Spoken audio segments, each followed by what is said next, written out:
After finishing the last Bond movie, I wanted to try and find something that I've never done before. And I kept reading scripts, and there was nothing that I wanted to do. And eventually my agent and Pippa, who's producing this movie, said, why don't you just write your own script? And I made a lot of fuss about, I don't write, They said, just try. This film is very much Sam's passion project. It's a thing that he had in his mind for a number of years and was just looking for a way to get the chance to make it. The idea for the movie came from when I was a very small kid. My grandfather fought in the First World War. His name was Alfred Hubert Mendez, and he went to war in 1917. He was a messenger on the front lines, and he was given the job of carrying the message from post to post. And I started with this fragment, really. Cut. Very good. Blake, pick a man, bring your kit. The movie's based around the journey of two men, and I wanted the audience to have a relatively new experience with those men. I wanted to feel that they didn't know them. And it's a real luxury to be able to make a movie on this scale with two actors who really are, relatively speaking, new to the game. George Mackay and Dean Charles Chapman, who are playing Schofield and Blake, both of them are extraordinary young actors.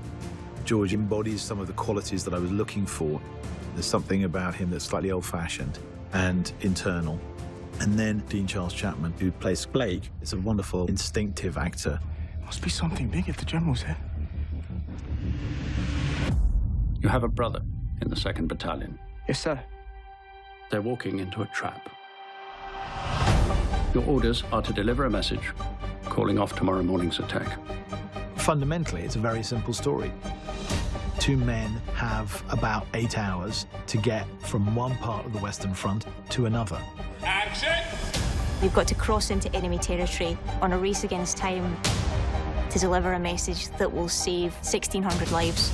Let's talk about this for a minute. Why? If we're not clever about this, no one will get to your brother. I will. Blake is the heart of the film. It's Blake's love for his brother which accelerates the story and gets them moving. Come on! In many ways, the movie's about that friendship and what happens to it. They help each other, but in ways they don't really fully comprehend.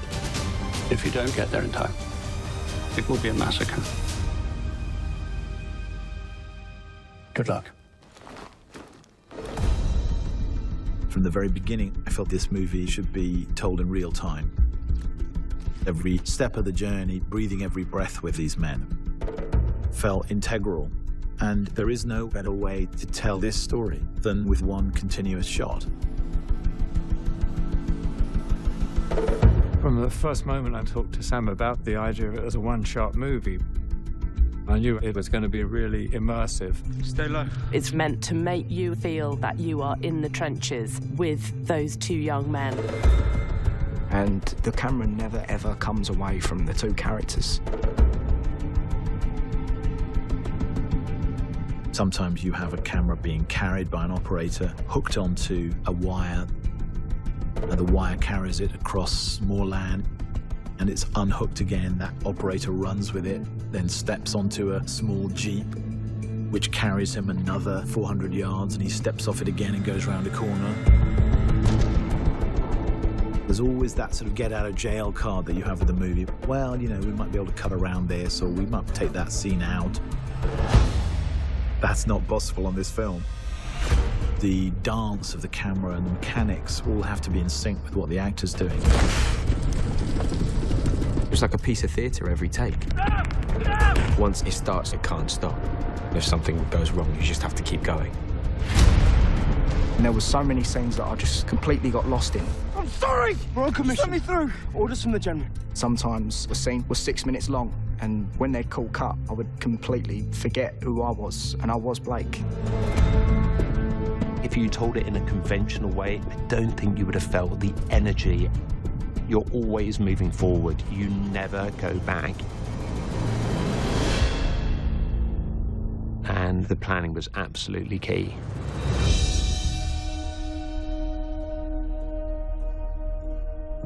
The challenges of prepping this movie are the challenges of prepping a normal movie times about 5.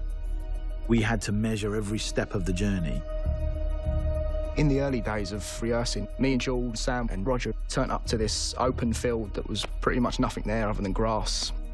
And we had the script in our hand and we literally just walked and talked every single scene to see how long it took us to get from A to B. The scene has to be the exact length of the land, and the land cannot be longer than the scene, and the scene cannot be longer than the land. And so you have to rehearse every line of dialogue on location. And that's where it overlaps with doing theatre, because the world has to be crafted around the rhythm of the script. We had a lot of group conversations about the sets, whether it was over models or illustrations that Dennis had done. We wanted to understand the physicality of what we had to build. We built over a mile of trenches. To dig it was quite a task. When we were digging, we were still doing rehearsals, we were still staking out the trench lengths so that we could hone in the exact distances that we needed.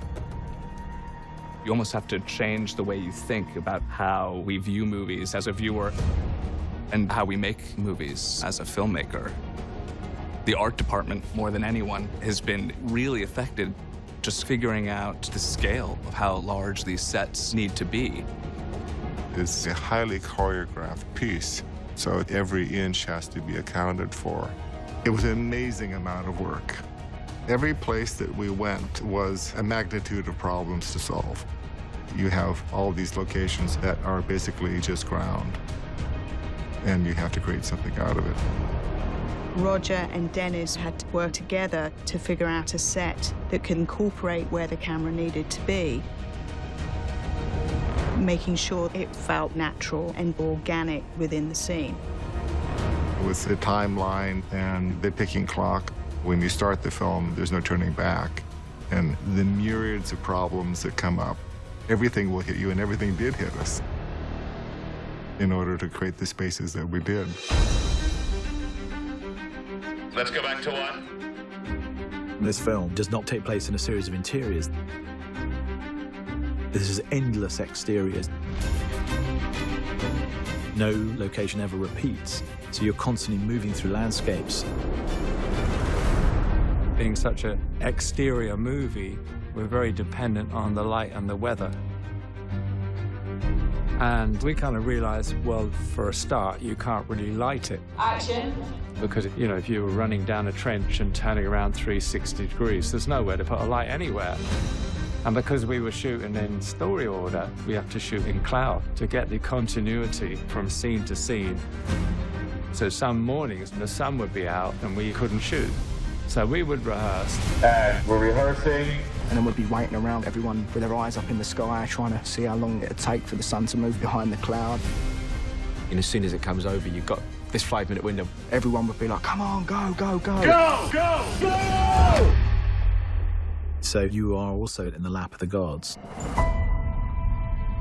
One of the key elements in realising this film has been Roger Deakins' input. From the very early days, Roger was right by Sam's side, working out exactly what it was that Sam was looking for. Anytime I shoot a film, I want to put the audience in this world. Whether it's a fantasy world or a real world like 1917. There's a scene where they had all these flares going up over the top of the town, and those flares were lighting the whole scene. So we needed to figure out how much time the flares needed to be in the air to get the look we were after. They had this model where they were testing which way the shadows moved. What was key was the way the light fell through the windows to create the shadow and the layers of light. It almost feels like the ground beneath his feet is moving because the light is moving. There's something nightmarish about it and strange. What Roger Deakins has done with this film is amazing. Some of the camera work just blew my mind. Roger is always so inventive. It was like no other form of filmmaking that I've ever experienced before. You have to construct a journey for the camera that's every bit as interesting as the journey of the actor. What I wanted was one ribbon, like a snake, moving forward, in which the information that you needed happened to fall in front of where the camera was pointing. The fact that we're moving always forward, it does have a compound effect, a gradual growing menace. And that constant sense of threat of what isn't seen, of what might be around the corner, is baked into the DNA of this movie. There is only one way this war ends. Last man standing. It's really important that we don't forget the people who fought in the First World War. There's a duty to remember them and remember what they did. The things that these soldiers go through are horrendous. It's intimate in a way that I don't think any other war movie I've seen is. Until you actually see it on a screen, you don't really realize how immersive it is and how that technique kind of draws you into it. For me, engagement is very important, and that is behind the way in which we've decided to shoot this film. At the end of the day, you just hope you made something special that people feel personally about.